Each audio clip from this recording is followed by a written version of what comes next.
Bonjour à tous et bienvenue dans cette petite vidéo spéciale et de circonstance puisqu'on est le 1er avril. Et dans cette vidéo, on va plonger dans les coulisses les plus déjantées d'Hollywood. Je vais vous révéler comment les plus grands studios et boîtes de prod s'amusent à nous rendre complètement fous avec des faux trailers et des annonces totalement improbables. Et restez bien jusqu'au bout parce qu'on terminera avec le boss final de la vanne. Oui, j'ai nommé George Clooney. Et vous allez voir, quand il s'agit de piéger ses potes et surtout Brad Pitt, il a vraiment aucune limite.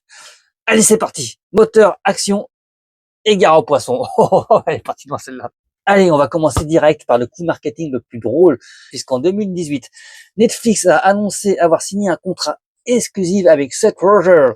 Le contrat stipulait que Netflix possédait désormais son corps et son esprit et se réservait le droit de le piéger pour un meurtre afin d'en faire une série True Crime.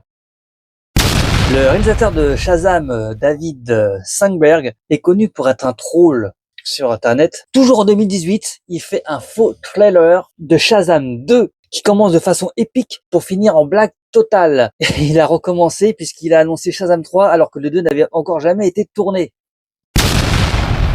Alors il y a un film, dites-moi si vous l'avez vu, moi je ne connais pas, The Room, qui est considéré comme l'un des pires films de l'histoire. Et alors, le site Theater Mania a lancé une rumeur disant que Lin-Manuel Miranda, celui qui est considéré comme un génie derrière Hamilton, allait adapter The Room en comédie musicale à Broadway. Et ce qui est drôle, c'est que Miranda lui-même est entré dans le jeu sur Twitter, confirmant l'information avec un enthousiasme débordant, ce qui a rendu la blague absolument virale.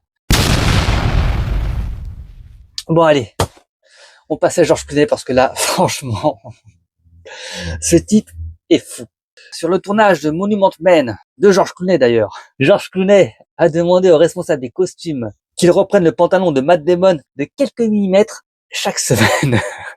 Matt Damon, qui pourtant faisait du sport et surveillait son alimentation, comprenait pas pourquoi il continuait à grossir à vue d'œil. Pendant le tournage d'Ocean's Eleven,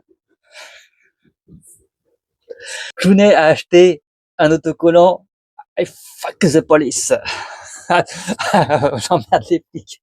Et il l'a collé sur le pare-choc arrière de la voiture de Brad Pitt qui s'est rendu compte de rien. Et Brad Pitt a conduit pendant des jours avec la voiture et l'autocollant j'emmerde la police jusqu'à ce qu'il se fasse arrêter par la police. Clooney a réussi à obtenir du papier officiel au nom de Brad Pitt.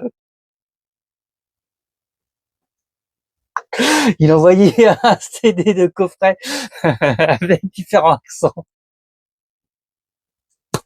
à Meryl Streep. Alors, faut savoir que Meryl Streep, elle est connue pour être une actrice exceptionnelle et de connaître et de maîtriser les accents à la perfection.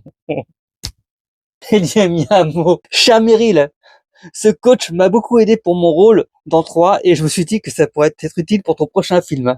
Résultat, Meryl Streep a pris ça pour une insulte monumentale et elle lui a fait la gueule pendant 5 ans.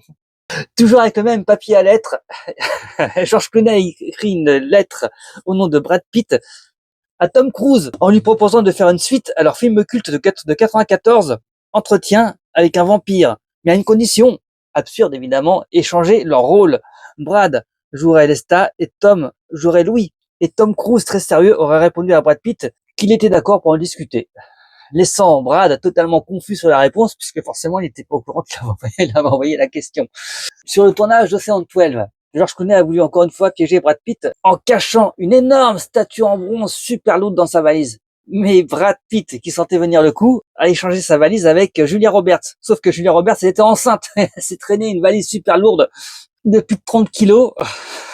Et elle s'est vengée en mettant du poil à gratter dans les lits de George Clooney et de Brad Pitt. Bon, alors Brad Pitt, c'est pas seulement une victime des blagues de George Clooney, il s'est aussi vengé. À Lac Como, en Italie, là où George Clooney possède une maison et y habite une partie de l'année, Brad Pitt a fait circuler une notice à tous les commerçants du coin, stipulant qu'il fallait surtout pas regarder George Clooney dans les yeux et qu'il fallait l'appeler Monsieur Océan ou El Divo. Résultat, George Clooney a été, non mais sérieusement, ils sont fous les gars. Il a été accueilli par des regards fuyants et des marques de mépris. Il y en a qui disaient, mais pour qui il se prend ce connard? Et il y a même des journaux locaux qui ont titré sur l'arrogance de la star hollywoodienne. Voilà. Quelle est la blague qui vous avait le plus touché? Alors moi, je pense que c'est celle de Meryl Streep, où quand même ça a duré 5 ans, quand même. Il a laissé Il a laissé 2 personnes se faire la gueule pendant 5 ans, dont un, il était au courant de rien, il savait pas pourquoi. Voilà, c'est fantastique. Bon, j'espère que ça vous a plu. On va bientôt avoir de nouveau des quiz du ciné. Et surtout, je vais recevoir une maquilleuse et une script dans les prochaines semaines. Donc, n'hésitez pas à me poser vos questions.